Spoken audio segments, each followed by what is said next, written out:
Assalamualaikum warahmatullahi wabarakatuh. Salam sejahtera untuk kita semuanya. Salam, Om Swastiastu, Namo Buddhaya, Salam Kebajikan, Rahayu.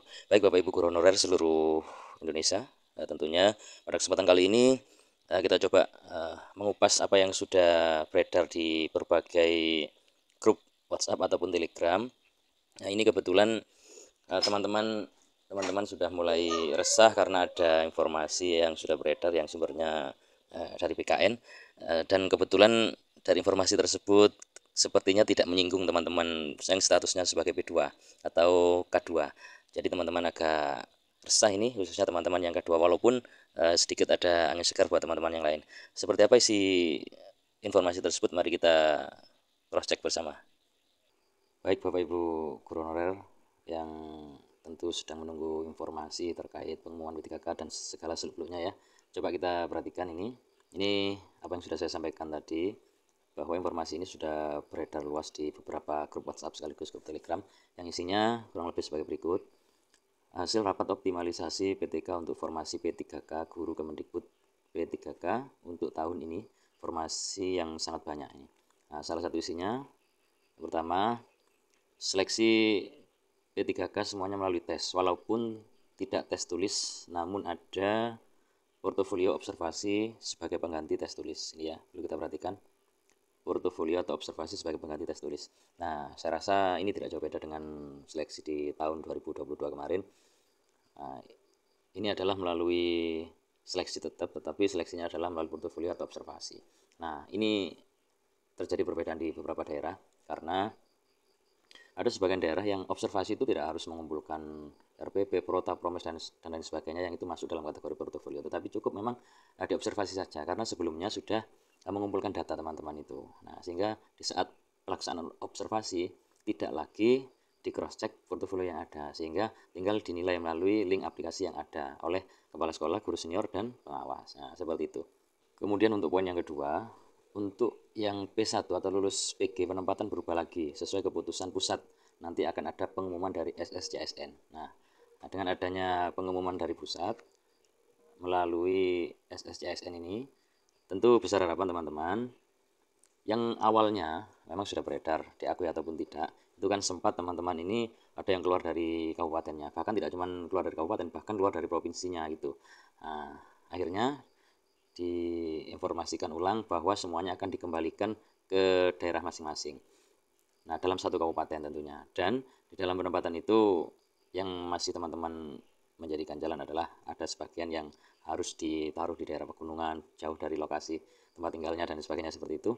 Nah, kalau memang ini ada kaitannya dengan optimalisasi dalam artian yang PG atau P1 ini paling tidak ditaruh di lembaganya masing-masing. Kalau di lembaganya itu ada formasi, karena kemarin itu sebenarnya di lembaganya ada formasi, tetapi penempatan tidak di lembaganya sendiri karena waktu itu belum buka formasi di lembaganya. Tapi kalau dengan adanya optimalisasi, teman-teman ini dengan adanya sesuai keputusan dari pusat, kalau teman-teman ini dikembalikan ke lembaga asal, tentu ini adalah kabar yang menggembirakan, dan ini yang menjadi harapan teman-teman karena memang di lembaganya ada dibutuhkan tenaga guru, kan seperti itu.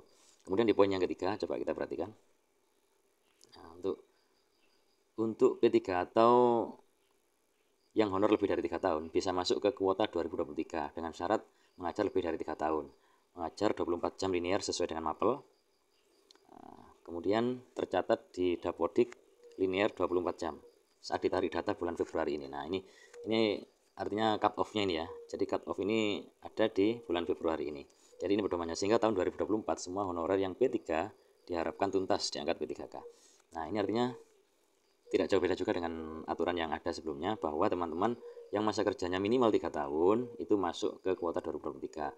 Nah, dan statusnya P3 memang kalau masa kerja minimal 3 tahun. Nah, mereka tanpa harus dites melalui tes CAT NPK, tetapi mereka cukup seleksinya melalui observasi. Nah, ini untuk poin yang ketiga. Kemudian untuk poin keempat, kita cek untuk P4 atau honor kurang dari 3 tahun, termasuk pendaftar umum. Nanti ada tes tersendiri untuk pendaftar umum. Namun kalau ada formasi gitu ya, kalau formasinya penuh oleh P3, maka tidak ada pembukaan nanti menunggu kekurangan dari guru-guru yang pensiun. Atau kalau kuota P3K masih lebih bisa mengambil P4. Nah, Ini artinya memang statusnya teman-teman yang masa kerjanya kurang dari 3 tahun itu kan memang otomatis masuk di status P4 atau pelamar umum.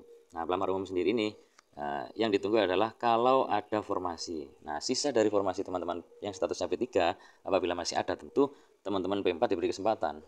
Nah, seperti itu untuk bisa mengisi link SSCSN yang ada dan statusnya P4 dengan catatan masa kerja kurang dari 3 tahun. Nah, seperti itu.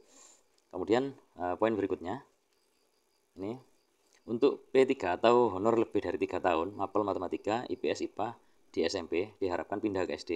Karena dari yang P1 lulus PG aja masih pada lebih, jadi tidak akan ada formasi untuk mapel tersebut bagi P3 di SMP. Nah, ini memang dilema bagi teman-teman yang ada di naungan SMP, karena dengan adanya keterbatasan jumlah lembaga, itu biasanya memang kesulitan karena gurunya berlebih di sana. Sehingga ini ada harapan agar bisa turun ke SD kalau memang di SD itu masih ada formasi, kalau kekurangan guru tentunya seperti itu. Nah, yang menjadi dilema lagi ini bagi teman-teman bahasa Inggris, masuk di poin berikutnya, yaitu untuk P3 bahasa Inggris ini ya. Nah, kemarin itu kan tidak punya tempat teman-teman bahasa Inggris karena bahasa Inggris itu sebagian pelamarnya adalah dari SD. Di SD tidak ada formasi atau tidak dibuka formasi untuk mapel bahasa Inggris, sehingga banyak teman-teman yang melamar ke SMP. Tetapi ini informasi terbaru untuk P3 bahasa Inggris, jangan putus asa karena dalam kurikulum Merdeka ya, dalam kurikulum Merdeka bahasa Inggris linear di SD. Kita menunggu praktek atau perubahan teknis linearitas di SD mungkin tahun 2024 SK linearnya bisa keluar. Kalau sudah ada SK linear, maka P3 bahasa Inggris bisa disalurkan ke SD. Nah, ini artinya teman-teman yang bahasa Inggris yang kemarin tidak punya tempat itu bisa kembali disalurkan ke jenjang SD, karena di SD untuk saat ini memang kurikulum Merdeka ini mulai dilaksanakan untuk kelas 1 dan kelas 4. Nanti kalau sudah ada perubahan teknis sekaligus SK linear keluar, nah, otomatis teman-teman guru bahasa Inggris bisa disalurkan ke SD. Nah, ini ya, ini info bagus untuk teman-teman guru bahasa Inggris tentunya ya. Nah, ini yang menjadi perhatian kita, tentu sumber ini didapat dari BKN tahun 2023 sesuai dengan Peraturan Menteri Keuangan RI atau PMKRI. Nah, coba kita lihat tambahannya, isi tambahannya seperti apa. Yang dapat pengumuman di minggu ketiga, ini terkait pengumuman ya, pengumuman yang sudah ditunggu oleh teman-teman. Kemarin dijadwalkan tanggal 2 sampai tanggal 3 Februari, ternyata diundur oleh Panselnas di minggu ketiga atau minggu keempat, informasinya seperti itu. Dan informasi terbaru, ini sudah ramai teman-teman juga sudah mendengar, ada yang ngechat Bu Nunuk Suryani. Nah, itu beliau menjawab, tunggulah 3 atau 4 hari ke depan ini. Nah, ini pengumuman akan disampaikan. Tetapi ini ada sedikit penjelasan ya, informasi tambahan di sini. Yang dapat pengumuman di minggu ketiga tidak serentak di akun SSCSN, maka ada yang tanggal 20 Februari, ada juga yang di tanggal 21 Februari dan seterusnya. Nah, artinya pengumuman itu kan direncanakan di minggu ketiga itu antara tanggal 20 Februari, mungkin ada yang juga tanggal 21 atau seterusnya ya, dan seterusnya ini. Nah, di sini tidak ditentukan tanggalnya. Artinya kemarin sempat beredar, memang ramai sudah, bahwa pengumuman ini nanti tidak serempak langsung sekaligus, bertahap gitu ya. Tapi tanggal 20 sendiri hari ini tidak ada pengumuman, mungkin besok, kita harapkan besok ya ada. Nah, kemudian di paragraf berikutnya ini, begitu pula yang dapat pengumuman mulai minggu keempat. Nah, jadi ini yang dianggap tidak serempak ini. Di minggu keempat ada yang di tanggal 26 Februari. Nah, ini tanggal 26 Februari, ada juga yang tanggal 27 Februari dan seterusnya hingga tanggal 4 Maret 2023. Dengan adanya berbagai versi pengumuman seperti ini, artinya pengumuman itu tidak serempak memang. Ada yang minggu ketiga, tanggalnya sudah disampaikan mungkin antara tanggal 20, ada yang tanggal 21.